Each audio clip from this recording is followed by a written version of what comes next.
Bonjour à tous, moi c'est Hélène, la case avant, l'atelier La Case Avant, sur tous les réseaux sociaux.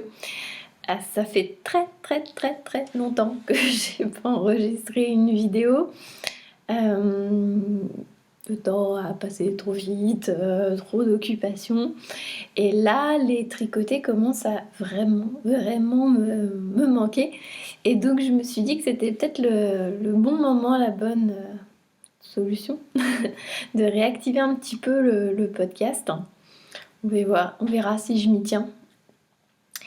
Je sais plus du tout où je vous avais laissé, je sais plus du tout ce dont je vous ai parlé la dernière fois, ce que j'avais pu avoir en cours, pas en cours.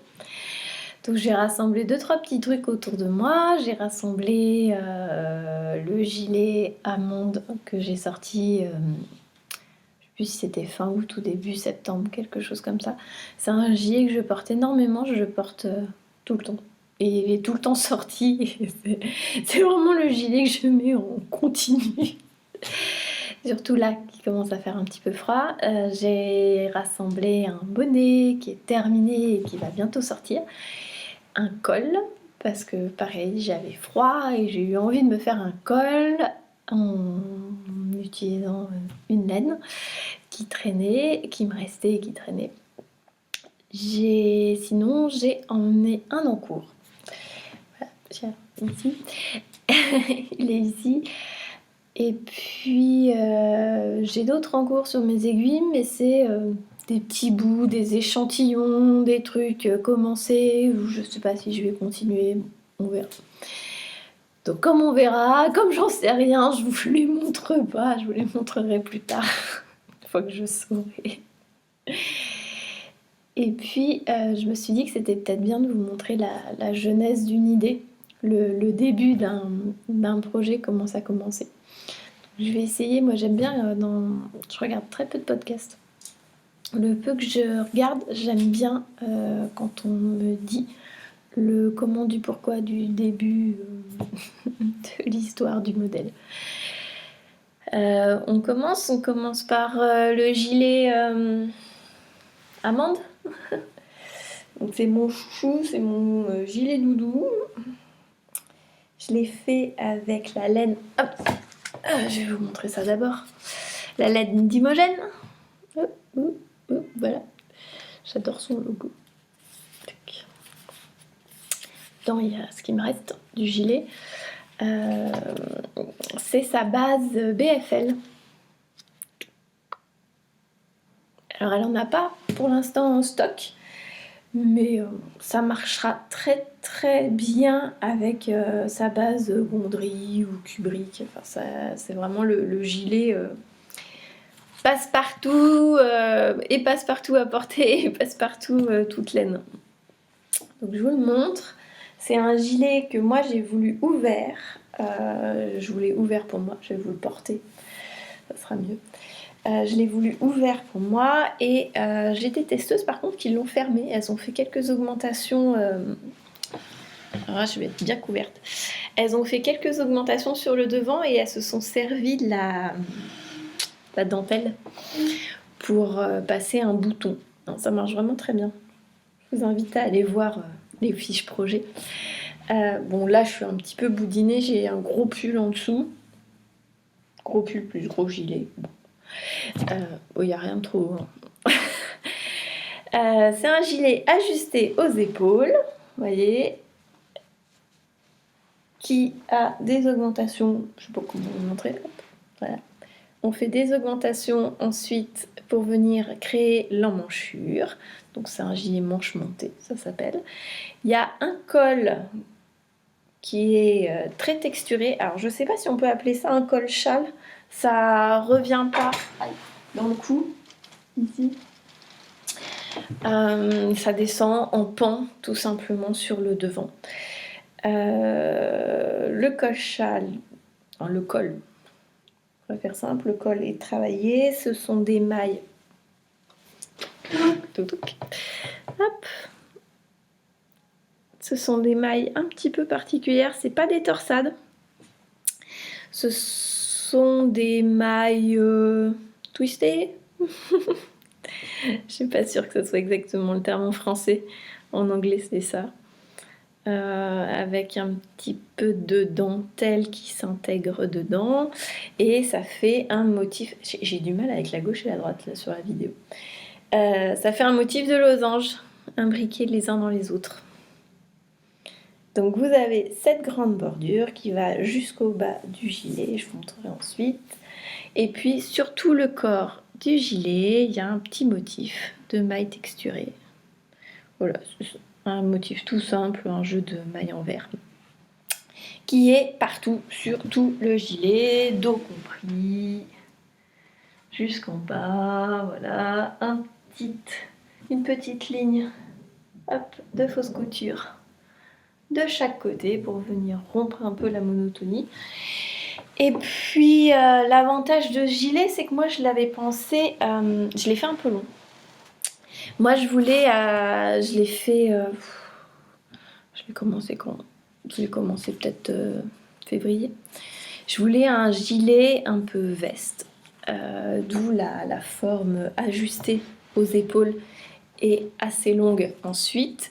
C'est quelque chose que je mets énormément à l'intersaison. Ces gilets qui sont un peu manteau. Voilà, le gilet à mettre tout le temps. Je sais plus où je voulais en venir. Mince. Je me suis perdue toute seule. On a été interrompu par le facteur. J'en ai profité pour enlever le gilet. Je commençais à avoir vraiment chaud. Je vous ai pas dit, donc je vais terminer rapidement, mais la bordure devant se termine par un I-cord qui est fait en même temps que le reste de l'ouvrage. Vraiment, lorsque vous avez fini, vous avez fini. Il n'y a quasiment plus rien à faire à part terminer l'encolure dans le dos. En fait, on vient reprendre l'i-cord du devant et puis le faire courir sur le haut du dos derrière le cou. Comme ça, la finition est nickel. Moi, j'aime bien les finitions bien carrées. Et puis, j'ai choisi aussi de garder le côté très travaillé. Je vais vous montrer plutôt la manche, ça sera plus simple. De garder le côté très travaillé et très féminin qu'avait le gilet en venant faire des côtes, hop, vraiment très texturées dans le bas du gilet. En fait, ce sont des côtes torse avec du point de riz. Je trouve que ça leur donne vraiment du caractère et ça rappelle le petit motif qu'il y a tout le long du corps et ça rappelle, je sais pas où elle est passée, aussi la ligne de fausse couture qui en fait est une ligne de fausse couture en point de riz. Voilà. Donc c'est vraiment un jeu de maille en droit, maille en vert et puis vous avez la bordure avec ces mailles texturées. J'aime beaucoup ce point, je pense que je vais le reprendre. Alors là j'ai fait, il est tout à l'envers maintenant. J'ai fait un motif de losange imbriqués les uns dans les autres. Je ne sais pas si on voit. Mais utilisé différemment, on peut avoir un truc tout à fait différent. Bref, je me répète. Je vais réfléchir à ça. J'ai déjà bien avancé l'idée. Je pense que ça va sauter sur mes aiguilles d'ici quelques semaines. On va avancer parce que j'ai pas tant de temps que ça devant moi. Je voulais vous montrer, il s'agit d'un petit bonnet tout en torsade avec un fond de point de riz et j'essaye de ne pas me cacher la figure. Voilà. Donc il y a deux jeux de torsades, une plus grosse, une plus fine. Ces torsades sont interrompues par des petites noppes et un petit point qui fait une ligne. Voilà, ici, une ligne horizontale. C'est un petit point très simple à faire et on voit bien là les jeux de torsade. Vous en avez une grosse. J'ai beaucoup de mal avec la gauche et la droite. Voilà. Vous en avez une grosse ici et puis une beaucoup plus petite ici.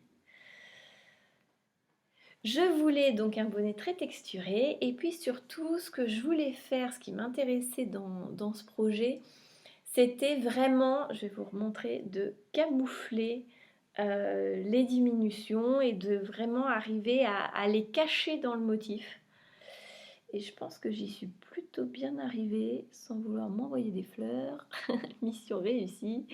On les voit quasiment pas. La petite torsade disparaît assez vite. Elle disparaît juste au-dessus du deuxième rang de nopp, enfin, de la deuxième série de nopp. Et puis elles se répartissent tout au long du projet. Elles sont cachées dans le point de riz en fait. C'est un bonnet ajusté. Moi, j'ai choisi de ne pas faire de bordure repliée. Mais dans le patron, vous avez la solution pour le faire. J'ai choisi de faire des côtes un petit peu particulières, pas régulières en fait. Voilà, vous avez des côtes 2-1 et des côtes 1-1. Je voulais qu'il y ait vraiment une grosse continuité avec les torsades. Donc, c'est des torsades 2-2 et des torsades 1-1. Et du coup, en bas de la torsade 2-2, il y a des côtes 2, 2-1. Et puis en bas des torsades 1-1, vous avez des côtes 1-1. Moi, faut que ça... Je suis quelqu'un de très carré, très rationnel, donc il faut que ça soit logique. Voilà. C'est un bonnet ajusté. Vous pouvez le faire plus long. Moi, j'aime bien... moi, j'ai une petite aisance parce que j'ai les cheveux très très fins et très plats. Mais il faut que ça puisse aller à tout le monde. Donc, moi, il y a il y a de la place encore. Et puis, je les porte assez bas, les bonnets. Donc, voilà. Hop. Je sais pas si on voit grand-chose, mais j'espère qu'il vous plaira. Moi, il me plaît beaucoup. Je crois que ça va être mon bonnet préféré de l'hiver. J'adore faire les bonnets, en fait. J'aime beaucoup le côté petit format, le jeu de répétition de motifs que ça permet, et puis le jeu avec les diminutions qu'on peut faire. Je trouve que ça ouvre un nombre de possibles incroyable. Je vous ai pas parlé de la laine, c'est de la vilaine. C'est de la DK de Vilaine, c'est sa DK Merino Superwash très retordue. En fait, ce qui s'est passé, c'est que j'ai ouvert le placard, enfin un des placards, pour être plus honnête, où je range ma laine et la DK m'est tombée sur le bout du nez. Et donc il était temps de la tricoter pour pas me faire assommer à chaque fois que j'ouvre le placard. Donc je l'ai prise, ça tombait bien, je cherchais une laine abonnée.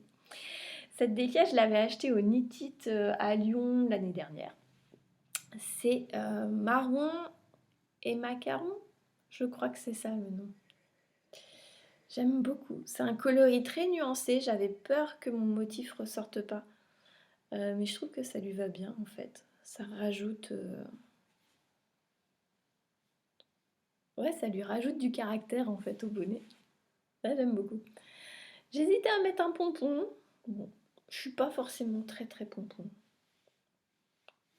Pour l'instant, je vais le laisser comme ça. J'ai hâte qu'il fasse encore un tout petit peu plus froid quand même. Faut pas exagérer pour le porter. Mais ouais, c'est un projet que j'aime beaucoup, beaucoup, beaucoup. Je pense, j'ai beaucoup de mal en ce moment à trouver des noms à mes projets. Je sais pas pourquoi, j'ai zéro idée. Je pense que je vais l'appeler Piccolo. D'ailleurs, vous m'avez proposé plein de noms. Merci beaucoup. Il y en a, j'en ai noté plein. J'en ai retenu pas mal. Là, j'avais pensé à Piccolo, je sais pas pourquoi. Ça me plaît bien. Reste à savoir quand même s'il n'y en a pas déjà pas mal sur Ravelry. Je pense que c'est déjà utilisé.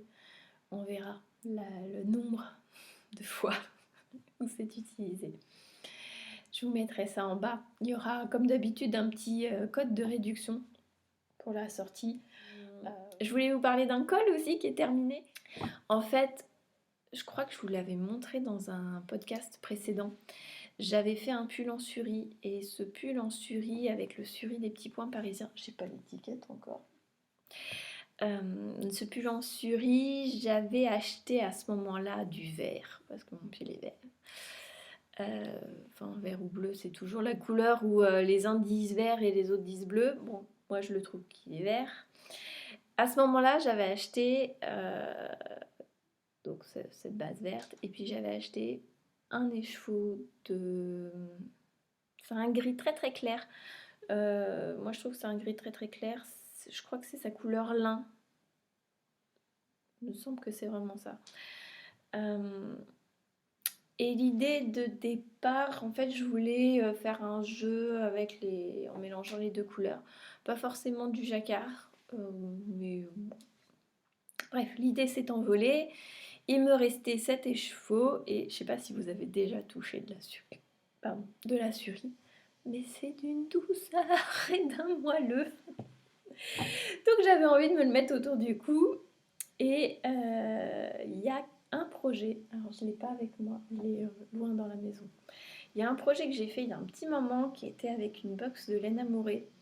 C'est un col qui vient redescendre un petit peu sur les épaules et ensuite col classique autour du cou. Et c'est quelque chose que je mets énormément tout l'hiver. Donc j'avais envie de m'en faire un. Oui, le design de ce col était très simple. J'avais envie de m'en faire un qui soit plus personnel, qui soit plus à mes goûts. Et puis avec cette surie, donc l'idée c'était vraiment d'utiliser mon écheveau au complet. Voilà.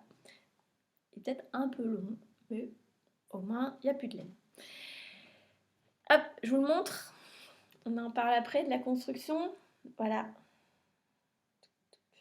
Ou je garde le mystère de la construction pour sa sortie. Je ne sais pas. Donc voilà, c'est un grand col. Il est un peu plus court derrière. Mais au porté, franchement, ça se voit pas. Voilà, je le mets comme ça sur le côté.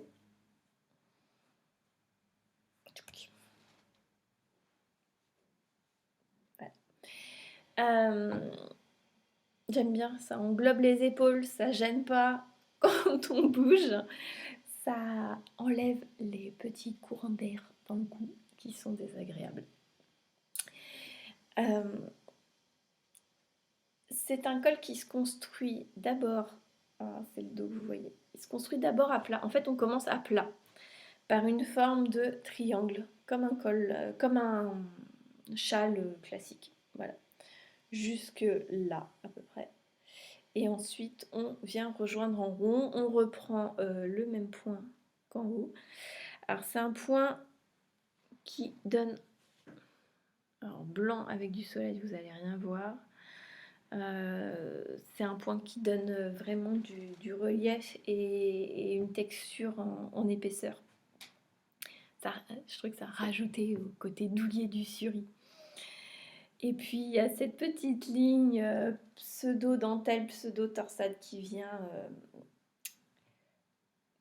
souligner la forme et rythmer un petit peu le modèle.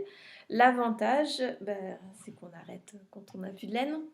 Donc je vous ai mis le grammage à avoir. En fait, on termine par quelques rangs de points mousse et puis un rabat. Alors moi, j'ai pris un rabat à l'islandaise. C'est un rabat que je trouve très sympa sur du point mousse. Voilà, dans le patron, j'ai mis le métrage qu'il vous faut pour pouvoir terminer le projet. Parce que je vous propose, il va être en test ce week-end, si ça vous tente. Allez-y, contactez-moi sur Instagram, sur Slack, enfin là où vous êtes. Peut-être pas sous le podcast, c'est vraiment pas l'endroit que je regarde le plus. En fait, je sais pas comment activer les notifications. Faudrait que je me penche un peu là-dessus. Mais il y a plus de chances que je voie votre message si vous m'écrivez sur Instagram ou sur Slack. Donc ça, c'est le deuxième projet. D'ailleurs, j'ai le troisième projet sur moi qui va partir en test. Lui aussi, mais alors peut-être plutôt la semaine prochaine ou en fin de semaine prochaine. C'est un grand pull. Hop, un grand projet en jacquard. Voilà. Entièrement en jacquard, du haut vers le bas. Tant que je suis debout, je vous montre. Il se termine par une petite dentelle en bas. Dans le patron, j'ai proposé aussi de terminer simplement en coton. C'est vraiment un choix personnel. C'est un projet que j'ai fait pareil, comme le gilet amande. Alors celui-là, je l'ai peut-être commencé avant, peut-être en janvier. En fait, c'est la laine de Lisa, Squirrel's Yarn. C'est son Merino Cachemire. Je ne sais plus si c'est Merino Cachemire nylon ou Merino Cachemire soie. J'ai dû le noter quand j'ai rédigé le patron. je lui avais acheté un combo pour faire un jacquard de marque Amélie Design. Je ne me souviens plus lequel, forcément, c'était il y a très longtemps. Et comme c'était dans mon idée pour faire ça, j'avais pris les quantités exactes. Donc j'avais 2 écheveaux et demi de ma couleur principale, ce qui était large pour faire son modèle. Et puis j'avais un écheveau complet de la couleur contrastante. Bon là c'était largement suffisant. En fait c'est une de ces couleurs qui était dans ces clubs que j'aimais beaucoup et je voulais utiliser en touche sur un jacquard. C'était il y a très longtemps, l'idée m'est restée, le projet a changé depuis. Mais du coup j'étais vraiment limitée au niveau laine. Et donc là, en fait, ça m'a induit une contrainte. Quand j'ai commencé ce projet, je voulais un jacquard qui va en évoluant et en grandissant au fil du pull. Donc j'ai passé un après-midi complet à vraiment dessiner la grille. Alors il faut savoir que chez moi, quand je commence à me mettre sur un projet, je l'ai en tête depuis très longtemps. Donc, je vais me remettre debout pour que vous voyez bien. Comme je vous disais, c'est un jacquard qui grandit au fil du projet. Donc, vous avez le motif qui commence ici, et puis au fil de ces répétitions, il va s'implémenter. Je l'ai beaucoup mis. Il va s'augmenter en fait, et puis grandir petit à petit. Et le projet qui est tout en bas, donc voilà, ici, c'est le même que celui qui est ici. Vous voyez, le début là, on le retrouve, vous allez vraiment le retrouver ici. Vous allez le retrouver là. Et en fait, plus on descend dans le pull, plus le dessin grandit et vient s'épanouir sur le bas du pull. Alors moi, j'ai choisi de le faire long, mais je l'ai essayé avec un motif de moins. Je ne vais pas me relever, hein, parce que ça coupe la tête à chaque fois. Je pense que c'est pas très agréable à regarder. J'ai regardé, si vous enlevez un motif, le dernier motif, vous avez vraiment une version plus cropped, plus à la mode. Moi, j'aime pas les versions cropped. J'aime bien le rendu visuel, je trouve que c'est joli, mais c'est pas quelque chose que je porte. Donc, c'est pas utile que je me fasse ça. Voilà, c'est un pull avec de l'aisance. Les manches sont tombantes, vous voyez. Après, elles sont ajustées, il y a quelques diminutions. Elles se terminent par un côté très légèrement bouffant, mais pas tant. Alors en fait, moi c'est un petit peu atténué parce que comme je suis frileuse, j'ai un truc à manches longues. Voilà, et donc j'ai choisi de terminer. Il est beau hein l'envers. J'ai choisi de terminer le projet par une petite bande de dentelle. Je trouvais que ça rajoutait... c'est un pull qui est quand même très très marqué au niveau design. Alors moi j'aime beaucoup et je trouvais que ça rajoutait vraiment au motif un peu art déco et qui est très découpé. Je trouvais que, voilà, que ça rajoutait vraiment dans l'ambiance. Voilà, on était vraiment dans le thème. J'ai choisi de le faire dans ma couleur contrastante. C'est un choix plus ou moins induit par ce qui me restait. Je vous ai dit, j'avais 2 échos et demi. Le pull est entièrement en jacquard. Un peu large, il y a une bonne aisance. Je dois avoir au moins 20 cm. Il faudrait que je remesure, mais au moins 20 cm. Donc forcément, je suis arrivée vraiment ric-rac. Et tellement ric-rac que j'ai pas trouvé ça raisonnable de me lancer dans les finitions avec mon écheveau de couleur principale. J'ai terminé le projet par une encolure en I-cord. Pareil, dans le patron, je vous ai mis la façon de faire pour si vous voulez faire des côtes plutôt. Je trouvais que l'i-cord était suffisant. Ça gardait une encolure légère, comme après le pull est peut-être un peu chargé. C'est un pull que j'aime beaucoup, je le mets énormément. Depuis qu'il fait froid, il est tout le temps sorti. D'ailleurs, c'est pas très raisonnable parce que je crois qu'il faudrait que je refasse quelques photos. Mais il va rien lui arriver. Tout ira bien. Il n'y a pas de réelle difficulté dans ce projet. Le motif est assez simple. Comme en fait vous répétez le motif, vous l'avez vraiment très vite en tête. Et puis il y a un petit côté addictif à toujours rajouter quelque chose. Il y a deux points qui peuvent poser peut-être problème. Il y a, je crois que c'est ici, vous devez avoir peut-être 2 rangs, à peu près, grand max, où il faut faire du jacquard sur l'envers.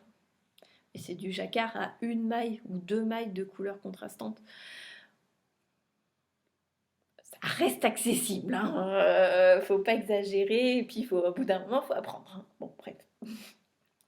Il y a ça, et puis les motifs sont quand même espacés, puisque ensuite ils grandissent tellement qu'ils se rapprochent. Hop, vous voyez, ils sont très proches en bas. Du coup, il faut croiser les fils. Ouais. Mais c'est pareil, c'est pas très compliqué. J'ai trouvé pas mal de tutos. Alors j'en ai mis beaucoup dans le patron. En fait, il y a tellement... La façon de croiser les fils dépend vraiment de la façon dont vous tricotez. Donc j'ai essayé de mettre des tutos qui regroupent un peu toutes les façons de tricoter. Bon. La semaine prochaine, il va être en test si ça vous tente. Allez-y. Hop, je vous le remonte une dernière fois. Moi, je l'aime beaucoup. Il n'a pas de nom. Je vous ai dit, j'étais dans une ambiance zéro idée pour les noms. Et le dossier s'appelle Jacquard en évolution sur mon bureau. Ça vous intéresse? Je pensais le sortir mi-décembre peut-être. Je sais pas si c'est le moment idéal pour sortir un pull, mais au bout d'un moment, c'est vraiment quelque chose que je trouve très difficile dans le design, c'est de prévoir 8, 9, 10 semaines à l'avance. Moi, le pull, je l'ai commencé en janvier, quoi. Au bout d'un moment, faut que ça avance, quoi. Voilà, bon, je vous en reparlerai quand il sortira. En tout cas, si ça vous tente de le tester, allez-y. La construction est quand même très très simple. Alors, c'est un projet au long cours, mais faut aimer. Si vous en avez marre du corps, vous pouvez faire une manche. Ça simplifie. On va passer à mon projet en cours. Donc, c'est un pull bleu marine. En fait, c'est une collusion entre deux idées qui se sont un petit peu chevauchées. La première idée qui me traîne en tête depuis très très longtemps, j'avais envie de me faire un pull style pull marin, mais j'avais pas envie d'un pull marin simple. Tout en jersey comme on peut voir généralement. J'avais pas envie non plus des pulls marins qu'on voit dans les îles du nord de l'Europe. Ça fait des pulls un peu style guernesey là, tout en texture de maille en droit, maille en vert. C'était les gros pulls. C'est pas ça que j'avais envie. Moi j'avais envie d'un pull ajusté, d'un pull style pull de travail. Mais j'avais envie de garder quelque chose de simple. J'avais envie de jouer sur un point texturé et j'avais envie surtout de jouer sur la répétition de ce point. J'ai trouvé le point un point qui me plaisait bien, j'ai trouvé une répétition qui me plaisait bien. Me manquait quand même la laine bleu marine. J'avais en tête un bleu sûrement très particulier sans en avoir réellement conscience.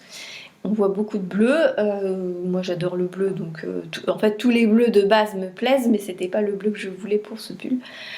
Et puis l'année dernière, alors je crois que c'était à la Grande Mercerie, le petit salon parisien qui a à côté des grands salons Porte de Versailles, celui qui est en décembre, je crois que c'est la Grande Mercerie. Il y avait un stand d'une marque de laine que je suivais déjà sur Instagram, que j'aime beaucoup suivre, qui a un univers vraiment très joli. Mais je l'avais jamais vu en vrai, j'avais jamais vu ces laines, j'avais jamais vu son univers au-delà de ce qu'elle montre sur Instagram. Et sur son site internet, j'avais été voir aussi. Donc c'est Maison Septembre. Je vais vous montrer la laine que j'ai trouvée. Puis comme ça, vous voyez son logo. Mais vous n'avez pas dû passer à côté, c'est pas possible. En tout cas, allez voir ce qu'elle fait, c'est vraiment très joli. Ça, c'est sa laine teinte à l'indigo. Alors on voit bien le côté indigo qui a l'air de beaucoup ressortir à la caméra par le violet. C'est bleu marine, c'est un bleu, c'est pas un violet. Parce que là je le vois vraiment, vraiment violet soutenu. Non, bleu marine. Enfin, en tout cas bleu foncé. Comme je sais qu'il y en a qui sont très à cheval sur les bleus marines, ça on va dire que c'est un bleu foncé, comme ça on évite les ennuis. C'est sa laine 100% mérino. Hop. Elle a des bases très intéressantes. Je lui ai acheté aussi, je crois que c'est un 100% chameau. Vraiment sympa, en déca, pour me faire un autre bonnet. C'était un stand qui m'a tout de suite attirée. C'était un stand tout en douceur. Ses couleurs étaient très pastel. Il y avait des petits roses, des verts très doux ou des jaunes très pâles. J'ai beaucoup aimé. Il y avait beaucoup de laine naturelle. Juste la base. Voilà. Et puis elle avait quelques laines teintes à l'indigo. Elle en avait des plus claires. Moi je voulais foncer. Ça m'a beaucoup plu. Voilà. Donc ça fait 1 an que je les ai quasiment. À quelques mois, quelques semaines près. C'est vous dire à quel point je suis rapide pour mettre les projets sur mes aiguilles et à quel point ils mûrissent longtemps. Donc j'avais la laine pour mon pull, j'avais l'idée de mon point, j'ai fait des échantillons, ça m'a bien plu. Puis je l'ai commencé. Ça c'était la première idée, pull style pull marin avec répétition de points. Et puis deuxième idée qui se chevauchait, je voulais un pull bleu foncé. Rien à voir avec mon pull marin, mais finalement je vais mixer, je suis partie pour mixer les deux. Je voulais un pull bleu foncé et je voulais broder quelque chose. Alors, il faut savoir que moi, la broderie, c'est une activité que j'ai énormément fait. Mais vraiment énormément pendant des dizaines et des dizaines d'années. Curieusement, quand c'est devenu un peu trop à la mode, j'en ai fait moins. En fait, j'ai été plus occupée de façon créative par le tricot. Mais j'aime toujours quoi. Et en fait, j'avais une idée de broderie. J'avais envie d'utiliser un certain type de fil dans une broderie pour avoir un certain rendu. Je vous en dis pas plus parce que je veux que ça aille au bout et être satisfaite quand même de mon truc pour vous montrer. Quoique, même si je suis pas satisfaite, je vous montrerai. Puis je voulais mettre la broderie ici. Alors, l'idée a un peu évolué. Je vais pas broder sur mon pull. Je me suis dit après que quand même c'était pas mal d'avoir... alors même si ça ne me gêne pas de porter des pulls assez marqués et pas forcément classiques, c'est quand même pratique d'avoir des pulls un peu basiques dans sa garde-robe. Donc je me suis dit que j'allais pas le broder à même le pull. J'ai acheté des petites barrettes pour faire des broches. Donc je vais monter ma broderie sur une broche et la mettre sur le pull. Ça sera mieux. Donc je vous montre mon pull. Donc pour garder, c'est un pull qui se tricote du haut vers le bas. Il est en cours, donc il est tout racrapoté sur les aiguilles. On voit bien la différence des écheveaux. Ça se voit beaucoup moins en vrai. C'est marrant d'ailleurs, je me demande si... des parties, moi, qui visuellement me paraissent plus marron, plus grises. Je me demande si c'est pas les parties qui apparaissent très violettes à la caméra. Faudrait que je regarde ça. J'ai choisi une construction avec... je sais pas dans quel sens vous montrer. Avec des petites pattes d'épaule. Donc, voilà, on doit voir un peu. Manche marteau. Je sais pas si on peut parler de manche marteau quand on commence son pull par le haut. Pseudo manche marteau. Voilà, donc on commence par faire les 2 bandes d'épaule. Et ensuite, on vient, je vous montre le dos, on vient relever les mailles. On tricote tout le dos, on met en attente, on tricote les demi devant, on rejoint, on met en attente et puis après on part en circulaire. On voit rien du tout parce que le pull est bleu marine, c'est très très malin de ma part. Mais pendant que je commençais à tricoter, ça a beaucoup plu à mon compagnon. Et ça fait 2 ans, 3 ans que je lui... qui veut un pull. Puis je lui ai jamais fait, j'ai la laine en plus. Et donc j'ai ressorti cette laine et puis je lui ai refait un échantillon avec le point texturé dessus. Voilà, donc comme ça vous voyez mieux ce que ça peut rendre sur le pull bleu marine. Je sens que je vais m'amuser à prendre des photos du pull bleu marine. Voilà, alors je vais le mettre au milieu. Ce ne sont pas des mailles glissées avec le fil devant. C'est autre chose. On va garder, c'est le mystère du patron. C'est pas des mailles glissées, mais ouais, c'est un autre point. C'est très simple, c'est facile à deviner d'ailleurs. Si je vous le mets dans le bon sens. Voilà. Le haut et en haut. Ça c'est de la Urga de Fonty. Donc c'est pas la même épaisseur, mais ça ira très bien. Surtout pour un projet homme, ça va monter plus vite. Ça c'est le point donc que j'ai mis sur mon pull. Pour l'instant je l'ai mis uniquement sur le corps. J'hésite à le placer sur les manches pour moi. Je vais finir le corps. Je vais faire l'encolure parce que je pense qu'il faut la terminer. Je sais pas si... Ah oui voilà.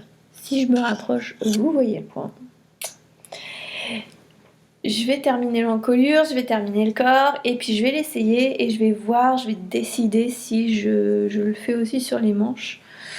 En soi, pour rattraper le coup, il y a juste cette longueur d'épaule à rattraper.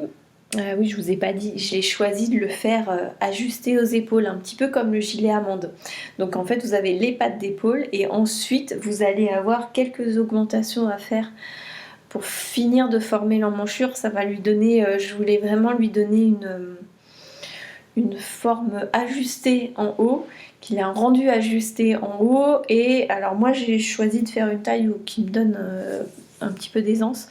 J'avais pas du tout envie d'être serrée dedans, mais ça se passe très bien supporter peu d'aisance aussi hein, dans le design.